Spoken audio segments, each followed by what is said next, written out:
Hey guys, it is week 5. Can you believe it? We are nearing the end of the school year. I know this is kind of an unexpected ending, but I'm glad that we get to spend it together anyway. This week's theme is imagination, which I thought was a really great theme for art. People who have great imaginations are sometimes thought of as someone who daydreams a lot, someone with their head in the clouds, kind of, but some of the greatest minds in the world have been great dreamers with great imaginations, including Albert Einstein. He actually once said that logic will get you from point A to point B, but imagination will take you everywhere. Sometimes students say to me, Ms. W, I don't know what to draw, I don't know what to make, can you help me think of an idea?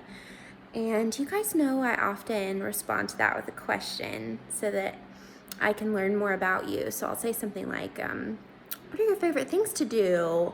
What's your favorite TV show? What's your favorite book? I ask questions to get to know you more because I want to see you reflected in your artwork.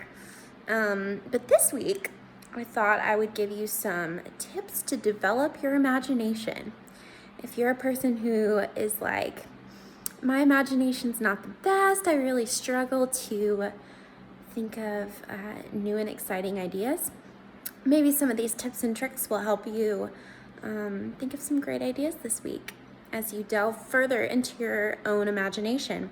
So I have these written down because I can't memorize a lot of words like that. And I really wanted them to be helpful for you guys. So forgive me if I'm reading. But speaking of reading, that is my first tip for developing your imagination. Read. If you're not a reader, if you think reading is kind of boring, maybe you haven't found the right book yet. Reading gives you a really good window into other people's experiences, other people's ideas, people who are really different from you. So it can expand your worldview. Keep reading. It'll open your mind. You can create a world in which anything is possible, and you can live in someone else's world for a little bit. So I love reading. I've loved reading ever since I was little. Reading helps you in a lot of ways, but it definitely boosts your imagination. The more you read, the more you can imagine new worlds, new places, and new experiences. My second tip is to daydream. Don't daydream during class when your teacher's talking. Don't daydream while someone is talking to you. That's rude.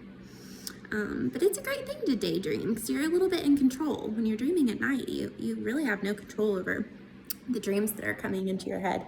But during the day, you can kind of send yourself into that space and imagine anything you want. A really great way to begin daydreaming, if you're not really a daydreamer, is to meditate. And you don't have to say if that's not your thing. But meditation is just quieting your mind, being still, and listening to whatever comes into your brain. So if you're meditating and you have a really weird, out of there thought, you might just follow that and see where it goes. Sometimes my best ideas come when I'm daydreaming, and some really cool works of art that I've made have come out of that. So my third and final tip is to ask. In order to spark your imagination, you should always be asking questions. So why, where, how, when, who. If there's things or events that you don't understand, there's kind of a scary event that's happening right now in our world. If you don't understand what's going on, ask somebody about it. I'm sure anyone in your life would be more than happy to answer all of your questions. I love answering you guys' questions. In my classroom, I get the craziest questions sometimes, and I'm like, that's not related to art. Why are you asking me that? But I love that you guys have such inquisitive minds and are asking new questions all the time. You might be surprised what you find out when you just ask about things. It's a great way to expand your imagination. So I hope this week you really think about diving into your imagination and what that could look like for you. And I am so excited to see what artwork comes out of it. Please keep sharing with me. I'll keep responding to you, and I'll see you next week. Peace out.